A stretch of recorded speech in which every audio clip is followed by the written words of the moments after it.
بسم اللہ الرحمن الرحیم۔ آج ہم سورہ صاد پر بات کر رہے ہیں۔ اس کی شروعات ہی کتنی منفرد اور پروقار ہے نا؟ جی بالکل۔ صاد والقرآن ذی الذکر، قسم ہے قرآن کی جو نصیحت والا ہے۔ اور یہی لفظ ذکر یعنی نصیحت یا یاد دہانی، یہ تو جیسے پوری سورہ کا آپ کہیں کہ مرکزی خیال متعین کر دیتا ہے۔ ہاں بالکل، اس کا مقصد ہی یاد دہانی ہے۔ یہ سورہ مکی ہے اور اس وقت کے حالات یعنی توحید کا پیغام اور مشرکین مکہ کا جو رد عمل تھا اس کو یہ ایڈریس کرتی ہے۔ تو آج ہم اسی ذکر کے کچھ پہلوؤں کو سمجھنے کی کوشش کریں گے سورہ صاد کے منتخب حصوں سے۔ جی، ہم دیکھیں گے کہ توحید پر کیسے زور دیا گیا، کفار کے کیا شبہات تھے، اور پھر کیسے انبیاء کے قصوں سے سبق ملتا ہے۔ ٹھیک ہے، تو شروعات ہوتی ہے قرآن کی قسم سے اور فوراً بعد ذکر آتا ہے کافروں کا۔ جی بل الذین کفروا فی عزت و شقاق۔ جی، یعنی وہ لوگ تو تکبر اور ضد میں پڑے ہیں۔ یہ عزت یہاں غرور کے معنی میں ہے۔ ان کا انکار کسی دلیل پر نہیں بلکہ اپنی اکڑ پر تھا۔ اچھا، اور اسی وجہ سے وہ نصیحت ماننے کو تیار نہیں تھے۔ بالکل، اور انہیں فوراً پچھلی قوموں کی یاد دہانی کرائی گئی کہ بھئی تم سے پہلے کتنی قومیں ہلاک ہوئیں جب ان پر عذاب آیا۔ لیکن ان کا رد عمل کیا تھا؟ وہ تو الٹا حیران ہو رہے تھے۔ ہاں، وَعَجِبُوا أَن جَاءَهُم مُنذِرٌ مِّنْهُمْ، انہیں اس بات پر تعجب تھا کہ خود انہی میں سے ایک ڈرانے والا کیسے آ گیا۔ گویا مسئلہ پیغام سے زیادہ پیغام لانے والے کی ذات کا تھا ان کے لیے، یا شاید ان کی سماجی حیثیت کا۔ ایسا ہی لگتا ہے، اور پھر فوراً الزام لگانا شروع کر دیا، ہذا ساحر کذاب، کہ یہ تو جادوگر ہے، جھوٹا ہے۔ لیکن ان کے لیے سب سے زیادہ حیرانی کی بات کیا تھی؟ توحید، اللہ کا ایک ہونا۔ وہ کہتے تھے اجعل الآلہۃ الہ واحدہ، کیا اس نے اتنے سارے خداؤں کو بس ایک خدا بنا دیا؟ ان ھذا لشیء عجاب، یہ تو بڑی ہی عجیب بات ہے۔ جی، ان کے سردار بھی فوراً بول پڑے کہ بھئی چلو اپنے خداؤں پر قائم رہو، یہ تو کوئی خاص مقصد سے کی جانے والی بات لگتی ہے۔ اور وہ یہ بھی کہتے تھے کہ ایسی بات تو ہم نے پچھلے مذہب یعنی عیسائیت میں بھی نہیں سنی۔ ہاں، ما سمعنا بہذا فی الملۃ الآخرہ، کہتے تھے یہ تو خود گھڑی ہوئی بات ہے، الا اختلاق۔ اور ایک اور بڑا اعتراض جو شاید ان کے حسد کو ظاہر کرتا ہے وہ یہ تھا کہ یہ ذکر، یہ قرآن ہم بڑے لوگوں کو چھوڑ کر ان پر کیوں اترا؟ جی، انزل علیہ الذکر من بیننا، گویا وہی بھی ان کی مرضی سے آنی چاہیے تھی۔ اس پر اللہ تعالیٰ کا جواب بھی بڑا زبردست ہے۔ بالکل، ان سے پوچھا گیا کیا رب کی رحمت کے خزانے تمہارے پاس ہیں؟ کیا آسمان اور زمین کی بادشاہت تمہاری ہے؟ اگر ہے تو ذرا اسباب لگا کر اوپر چڑھ کر دکھاؤ۔ جی، اور پھر ان کی حقیقت بتائی کہ یہ تو بس ایک چھوٹا سا گروہ ہے جو شکست کھا جائے گا۔ جند ما ہنالک مہزوم من الاحزاب۔ اور یہ پیشین گوئی پھر پوری بھی ہوئی۔ جی، یعنی ان کے اعتراضات کی بنیاد تکبر، حسد اور دنیاوی طاقت کا گھمنڈ تھا۔ صحیح۔ اس کے بعد قرآن مزید مثالیں دیتا ہے ان قوموں کی جنہوں نے رسولوں کو جھٹلایا تھا، جیسے قوم نوح، عاد اور فرعون۔ فرعون کو ذو الاوتاد یعنی میخوں والا کہا گیا ہے۔ اس کا کیا مطلب ہو سکتا ہے؟ اس کی مختلف تفاسیر ہیں۔ کچھ کہتے ہیں یہ اس کی سلطنت کی مضبوطی کی طرف اشارہ ہے، کچھ اس کے ظلم کی طرف کہ وہ لوگوں کو میخوں سے سزا دیتا تھا۔ پھر قوم سمود، قوم لوط، اصحاب الایکہ یعنی شعیب علیہ السلام کی قوم۔ اور ان سب کا انجام کیا ہوا؟ انجام ایک ہی تھا، فحق عقاب، میرا عذاب ان پر لازم ہو گیا۔ قرآن گویا ان مکہ والوں کو کہہ رہا ہے کہ تاریخ کا سبق یہی ہے۔ اور تمہارے لیے بھی بس ایک چیخ، ایک صیحہ کا انتظار ہے۔ جی، الا صیحۃ واحدہ۔ مگر ان کی ڈٹھائی دیکھیں، وہ مذاق میں کہتے تھے۔ ہاں، وہ کہتے تھے ربنا عجل لنا قطنا قبل یوم الحساب، اے رب ہمارا حصہ یعنی جو عذاب دینا ہے وہ حساب کے دن سے پہلے ہی دے دو۔ استغفر اللہ، بہت ہی گستاخانہ انداز تھا۔ تو ایسے مشکل ماحول میں نبی کریم صلی اللہ علیہ وسلم کو تسلی دی جا رہی ہے اور صبر کی تلقین کی جا رہی ہے۔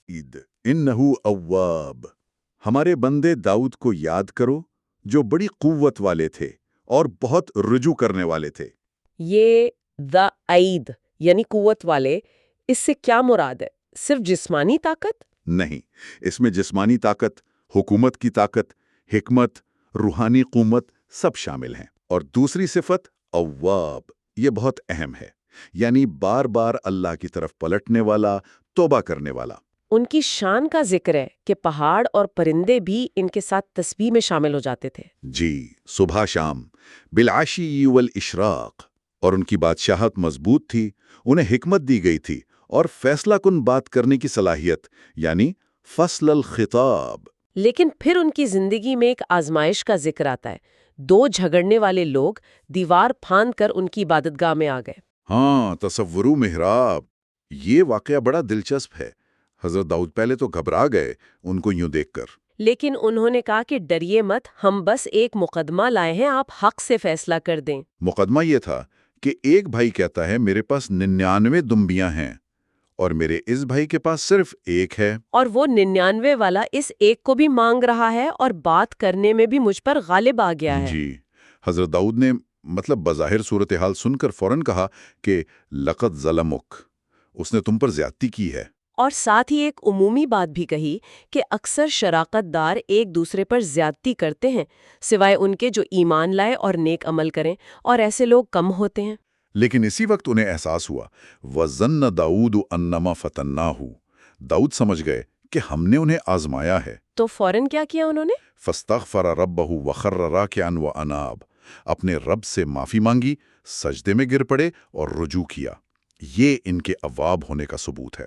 اللہ نے ان کی مغفرت فرمائی اور انہیں اپنے ہاں قربت اور اچھے انجام کی خوشخبری دی۔ جی، اور ساتھ ہی ایک بہت بڑی ذمہ داری یاد دلائی، یا داؤد انا جعلناک خلیفۃ فی الارض، اے داؤد ہم نے تمہیں زمین میں خلیفہ بنایا ہے۔ تو تمہارا کام ہے کہ لوگوں کے درمیان حق کے ساتھ فیصلہ کرو، فاحکم بین الناس بالحق۔ اور ولا تتبع الہوا، خواہش نفس کی پیروی نہ کرنا، ورنہ وہ تمہیں اللہ کی راہ سے بھٹکا دے گی۔ یہ تو بہت اہم اصول ہے حکمرانی اور انصاف کے لیے، اور جو لوگ یوم الحساب کو بھول جاتے ہیں ان کے لیے سخت عذاب ہے۔ بالکل، یہ قصہ نبی صلی اللہ علیہ وسلم کے لیے بھی تسلی تھا اور حکمرانوں کے لیے ایک ہدایت نامہ بھی۔ اس قصے کے فوراً بعد کائنات کی تخلیق کے مقصد پر بات آتی ہے۔ جی، وما خلقنا السماء والارض وما بینہما باطلا، ہم نے آسمان اور زمین اور جو کچھ ان کے درمیان ہے اسے بیکار پیدا نہیں کیا۔ یہ تو ان کافروں کا گمان ہے جو سمجھتے ہیں کہ یہ سب بے مقصد ہے۔ ہاں، اور اگر یہ بے مقصد نہیں تو پھر جزا و سزا، حساب کتاب لازمی ہے۔ اسی لیے اگلی آیت سوال کرتی ہے، کیا ہم ایمان لا کر اچھے کام کرنے والوں کو زمین میں فساد کرنے والوں جیسا کر دیں گے یا پرہیزگاروں کو بدکاروں جیسا؟ ظاہر ہے جواب نفی میں ہے، اور یہی آخرت کے ہونے کی ایک دلیل ہے کہ انصاف ہونا ضروری ہے۔ اور پھر قرآن کا مقصد پھر سے دہرایا گیا ہے، کتاب انزلناہ الیک مبارک، یہ ایک بابرکت کتاب ہے جو ہم نے آپ کی طرف اتاری ہے۔ کیوں اتاری ہے؟ لیدبروا آیاتہ، تاکہ لوگ اس کی آیات پر غور و فکر کریں، تدبر کریں۔ وَلِيَتَذَكَّرَ أُولُو الْأَلْبَابِ، اور تاکہ عقل والے نصیحت حاصل کریں۔ یہ تدبر اور تذکر ہی گویا اس کتاب کا حق ہے۔ بالکل۔ اس کے بعد پھر ایک اور نبی کا قصہ آتا ہے، حضرت سلیمان علیہ السلام کا، جو حضرت داؤد علیہ السلام کے بیٹے تھے۔ اور ان کے بارے میں بھی وہی الفاظ ہیں، نعم العبد انہ اواب، کیا خوب بندے تھے، بے شک وہ بہت رجوع کرنے والے تھے۔ جی، اواب یہ دوسری بار آیا۔ ان کے ہاں 2 واقعات بیان ہوئے ہیں۔ پہلا گھوڑوں کا ہے۔ شام کے وقت ان کے سامنے خاص نسل کے تیز رفتار گھوڑے پیش کیے گئے، الصافنات الجیاد۔ وہ ان گھوڑوں کی محبت میں یا ان کے معائنے میں اتنے مشغول ہوئے کہ اللہ کی یاد سے غالباً نماز عصر سے غافل ہو گئے، یہاں تک کہ سورج چھپ گیا، حتیٰ توارت بالحجابی۔ تو انہیں فوراً اپنی غلطی کا احساس ہوا۔ انہوں نے کہا، انی احببت حب الخیر عن ذکر ربی، میں مال گھوڑوں کی محبت میں اپنے رب کی یاد سے غافل ہو گیا۔ پھر انہوں نے کیا کیا؟ آیت کہتی ہے، ردوہا علیہ، انہیں واپس لاؤ۔ اور پھر فتفق مسحن بالسوق والاعناق، اس کا ایک مطلب یہ لیا جاتا ہے کہ انہوں نے ان گھوڑوں کی پنڈلیوں اور گردنوں پر پیار سے ہاتھ پھیرا۔ اور ایک تفسیر یہ بھی ہے کہ انہوں نے انہیں اللہ کی راہ میں قربان کر دیا یا کاٹ دیا تاکہ آئندہ ایسی غفلت نہ ہو، واللہ عالم۔ اصل بات احساس اور تدارک ہے۔ دوسرا واقعہ ان کی ایک اور آزمائش کا ہے۔ اور ان کی کرسی پر ایک دھڑ ڈال دیا۔ اس جسد یعنی دھڑ کی حقیقت کیا تھی؟ اس میں بہت سی روایات ہیں، کوئی کہتا ہے بیمار بچہ، کوئی جن، کوئی اور چیز، لیکن اصل نقطہ پھر وہی ہے۔ آزمائش آئی اور انہوں نے فوراً اناب کیا، یعنی اللہ کی طرف رجوع کیا۔ جی، اور اس رجوع کے بعد انہوں نے ایک خاص دعا مانگی، ربی اغفر لی وہب لی ملکا لا ینبغی لأحد من بعدی۔ اے رب، مجھے معاف کر دے اور مجھے ایسی بادشاہت دے جو میرے بعد کسی کے لائق نہ ہو۔ اور اللہ نے یہ دعا قبول کی، ہوا کو ان کے تابع کر دیا جو ان کے حکم سے نرمی سے چلتی تھی۔ شیاطین یعنی جنات کو ان کے لیے مسخر کر دیا، جو عمارتیں بناتے تھے اور سمندر میں غوطے لگاتے تھے۔ اور جو سرکش تھے انہیں زنجیروں میں جکڑ دیا جاتا تھا۔ اللہ نے فرمایا، ھذا عطاؤنا فمنن او امسک بغیر حساب۔ یہ ہماری عطا ہے، چاہے کسی کو دو یا روکو، تم سے کوئی حساب نہیں۔ یہ تو بے مثال اختیار تھا۔ جی، حضرت داؤد کو انصاف سے حکم کا حکم تھا، حضرت سلیمان کو بے مثال اختیار اور عطا ملی۔ دونوں کے لیے اللہ کے ہاں قربت اور اچھا انجام تھا۔ ان قصوں میں واقعی طاقت، آزمائش اور اللہ کی طرف پلٹنے کا سبق بہت نمایاں ہے۔ بالکل، اور پھر ذکر آتا ہے صبر کی ایک عظیم مثال، حضرت ایوب علیہ السلام کا۔ انہوں نے اپنے رب کو پکارا، انی مسن الشیطان بنصب و عذاب، مجھے شیطان نے تکلیف اور اذیت پہنچائی ہے۔ یعنی بیماری، مال و اولاد کا نقصان، ایک سخت آزمائش تھی۔ اللہ تعالیٰ نے انہیں حکم دیا، ارکز برجلے کا، اپنا پاؤں زمین پر مارو۔ وہاں سے چشمہ نکلا، ھذا مغتسل بارد و شراب، یہ ٹھنڈا پانی ہے نہانے اور پینے کے لیے۔ اس سے انہیں شفا ملی۔ اور اللہ نے نہ صرف ان کے گھر والے انہیں واپس دیے، بلکہ ان کے ساتھ اتنے ہی اور بھی عطا فرمائے۔ جی، رحمتم منا و ذکری لأولی الالباب، ہماری طرف سے رحمت کے طور پر اور عقل والوں کے لیے نصیحت کے طور پر۔ ان کی ایک قسم کا بھی ذکر ہے جو انہوں نے شاید بیماری میں کھائی تھی، تو اللہ نے اسے پورا کرنے کا آسان طریقہ بتا دیا۔ ہاں، کہ گھاس کا ایک مٹھا لو اور اس سے مارو، اپنی قسم نہ توڑو۔ اور پھر ان کی تعریف کی گئی، انا وجدناہ صابرا، ہم نے اسے صابر پایا۔ نعم العبد انہ اواب، کیا خوب بندہ تھا، بے شک وہ بہت رجوع کرنے والا تھا۔ اواب، یہ تیسری بار یہ لفظ آیا۔ داؤد، سلیمان، ایوب، سب اواب، یہ تو بہت ہی اہم مشترکہ صفت ہوئی۔ جی، ان تفصیلی قصوں کے بعد کچھ اور انبیاء کا بھی مختصر ذکر ہے۔ ابراہیم علیہ السلام، اسحاق علیہ السلام، یعقوب علیہ السلام، انہیں کیا کہا گیا؟ اولی الایدی والابصار، یعنی ہاتھوں والے اور آنکھوں والے، مراد ہے قوت عمل اور بصیرت والے۔ اور ان کی خاص بات کیا بیان ہوئی؟ انہیں آخرت کی یاد کے لیے خاص کر لیا گیا تھا۔ انا اخلصناہم بخالصۃ ذکر الدار، اور وہ اللہ کے ہاں منتخب اور بہترین لوگوں میں سے تھے۔ پھر اسماعیل علیہ السلام، علیسیٰ علیہ السلام اور ذوالکفیل علیہ السلام کا ذکر ہے کہ وہ سب بھی بہترین لوگوں میں سے تھے۔ جی، وَكُلٌّ مِّنَ الْأَخْيَارِ، یہ مختصر حوالے بھی ان کی عظمت بتاتے ہیں۔ تو ان تمام مثالوں اور قصوں کے بعد گفتگو پھر واپس آتی ہے اصل پیغام کی طرف۔ بالکل، ھذا ذکرٌ، یہ ایک نصیحت ہے، اور اب اس نصیحت کو ماننے اور نہ ماننے والوں کے انجام کا موازنہ ہے۔ متقین یعنی اللہ سے ڈرنے والوں کے لیے کیا انجام ہے؟ ان کے لیے بہترین انجام ہے، لحسن مآب، ہمیشہ رہنے والے باغات جن کے دروازے ان کے لیے کھلے ہوں گے۔ وہاں وہ تکیے لگائے بیٹھے ہوں گے، بہت سے پھل اور مشروبات منگوائیں گے، اور ان کے پاس نیچی نگاہوں والی ہم عمر ساتھی ہوں گی، قاصرۃ الطرف اطرابن۔ یہ وہ چیزیں ہیں جن کا وعدہ حساب کے دن کے لیے کیا جا رہا ہے، اور یہ عطا کبھی ختم نہیں ہوگی۔ جی، ان ھذا لرزقنا ما لہ من نفاد، اس کے بالکل برعکس سرکشوں یعنی طاغین کے لیے ان کے لیے بدترین ٹھکانہ ہے، لشر مآب، یعنی جہنم، جس میں وہ جھلسیں گے۔ اور وہاں پینے کو کیا ملے گا؟ کھولتا ہوا پانی اور پیپ، حمیم و غساکن۔ اور اسی طرح کی دوسری بہت سی تکلیفیں ہوں گی، لیکن اذیت صرف جسمانی نہیں ہے۔ ہاں، وہ آپس میں بھی جھگڑیں گے۔ جی، پیروکار اپنے لیڈروں سے کہیں گے، تم پر کوئی خیر مقدم نہیں، تم ہی تو یہ عذاب ہمارے لیے لائے ہو۔ اور وہ لیڈر کہیں گے نہیں، بلکہ تم پر کوئی خیر مقدم نہیں، تم ہی ایمان نہیں لائے تھے، اور وہ اللہ سے ان پیروکاروں کے لیے دگنے عذاب کی دعا کریں گے۔ یہ منظر کشی ہے گمراہی کے انجام کی۔ اور ایک اور مکالمہ بھی نقل ہوا ہے۔ جہنمی آپس میں پوچھیں گے، کیا بات ہے، ہمیں وہ لوگ نظر نہیں آ رہے جنہیں ہم دنیا میں برا سمجھتے تھے؟ مالانا لا نرا رجالوں کننا نودہم من الاشرار۔ کیا ہم نے یوں ہی ان کا مذاق اڑایا تھا یا ہماری نگاہیں ان سے چوک گئی ہیں؟ وہ حیران ہوں گے کہ جنہیں وہ حقیر جانتے تھے وہ آج یہاں نہیں، یعنی جنت میں ہیں۔ اللہ فرماتا ہے ان ذالک لحق تخاصم اہل النار، یہ اہل جہنم کا آپس میں جھگڑنا یقینی ہے۔ یہ انجام کا تقابل بہت واضح ہے۔ اس کے بعد نبی اکرم صلی اللہ علیہ وسلم کو پھر سے اپنا اصل پیغام دہرانے کا حکم ہے۔ جی، قل انما انا منذر، کہہ دیجئے میں تو صرف خبردار کرنے والا ہوں، اور کوئی معبود نہیں سوائے اللہ کے جو اکیلا ہے، سب پر غالب ہے۔ الواحد القہار، جو آسمانوں اور زمین اور ان کے بیچ کی ہر چیز کا رب ہے، العزیز الغفار، زبردست بھی ہے اور بہت بخشنے والا بھی۔ اور یہ پیغام کوئی چھوٹی بات نہیں ہے۔ کل ہوا نبأ عظیم، کہہ دیجئے یہ بہت بڑی خبر ہے۔ انتم عنہ معرضون، جس سے تم منہ پھیر رہے ہو۔ اس کے بعد گفتگو ایک بہت ہی بنیادی واقعے کی طرف جاتی ہے، انسان کی تخلیق اور ابلیس کے تکبر کی۔ جی، قصہ آدم و ابلیس۔ نبی صلی اللہ علیہ وسلم فرماتے ہیں کہ مجھے عالم بالا کی اس گفتگو کا علم نہیں تھا، یہ وحی کے ذریعے بتایا گیا۔ اللہ نے فرشتوں سے کہا کہ میں مٹی سے ایک بشر بنانے والا ہوں۔